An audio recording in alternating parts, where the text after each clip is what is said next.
Channel S ডিজিটালে সবাইকে স্বাগত। সাথে আছে আমি রক্সি শিকদার। কোটা গিয়ে থামবে চট্টগ্রাম কক্সবাজার মহাসড়কের মৃত্যুর মিছিল। সাম্প্রতিক সময়ে উদ্বেগজনক হারে বেড়েছে সড়ক দুর্ঘটনা। চট্টগ্রাম কক্সবাজার মহাসড়কের লোহাগাড়ার এই জাঙ্গলীয় অংশে সড়ক দুর্ঘটনার হটস্পটে পরিণত হয়েছে। হাইওয়ে পুলিশ সূত্রে জানা যায়, গত 2 মাসে প্রায় 30টার মতো সড়ক দুর্ঘটনায় 160 কিলোমিটার মহাসড়কে প্রাণ হারায় 25 জনের মতো। চলুন বিস্তারিত জেনে আসি সংশ্লিষ্ট কর্তৃপক্ষ এবং পরিবহন চালকদের সাথে কথা বলে। স্থানীয় এবং এদের কারণে ঠিকমতো গাড়ি চালাতে পারতেছি না, প্রতিটা মুহূর্ত রিস্ক বিপদ।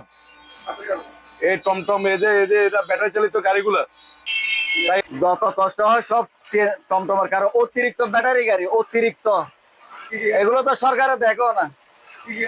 মনে করেন জাম করে ছোট গাড়ি, দোষায় বড় গাড়ি। যেহেতু জনগণ নাই ইয়াত তোরা বেশি হইলে টমটম তো অটো রিক্সা, যার কারণে বড় গাড়ি অ্যাক্সিডেন্ট করে, প্রতিনিয়ত বড় গাড়ি অ্যাক্সিডেন্ট করে। আঞ্চলিক মহাসড়কে যে 3 হুইলার গাড়িগুলো চলে, এখানে টমটম, ব্যাটারি চালিত রিক্সা এবং সিএনজি, এগুলো মহামান্য হাইকোর্টের কিন্তু নির্দেশনা আছে যে আঞ্চলিক মহাসড়কে এগুলো চলতে পারবে না।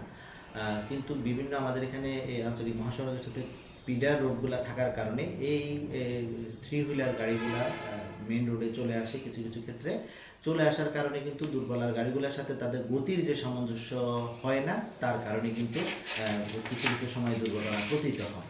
সেই দুর্ঘটনা এড়ানোর জন্য কিন্তু আমরা এই 3 হুইলার জন্য রাস্তায় না উঠতে পারে, সেজন্য আমরা আইনানুগ ব্যবস্থা গ্রহণ করছি। পাশাপাশি তাদেরকে সচেতন করার জন্য আমরা মাইকিং করছি, লিফলেট দিচ্ছি এবং বিভিন্ন পয়েন্টে পয়েন্টে আমরা গিয়ে তাদেরকে সাথে পথসভা করে তাদেরকে সচেতন করছি যে তারা কোনোভাবেই যেন মেন রোডে না আসে। চট্টগ্রাম কক্সবাজার খুব গুরুত্বপূর্ণ সড়ক। 64 জেলার থেকে কক্সবাজার জেলায় পিকনিক টুরিস্টে আছে যে অটোরিকশা, টমটম, ইজি বাইক, অবৈধ গাড়ির কারণে যারা দূরপাল্লার গাড়িগুলি আসে তাদেরকে প্রতিনিয়ত দুর্ঘটনা ঘটে। হাইওয়ে পুলিশকে আমি অনুরোধ করব, হাইওয়ে সড়কে গাড়ি যত ইজি বাইক, টমটম এগুলি থেকে উঠতে না পারে তাদের বিরুদ্ধে আইনানুগ ব্যবস্থা নেওয়া হাইকোর্টের।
तू वीडियो लो दे तेरी, हां तू वीडियो लो दे असल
রমজান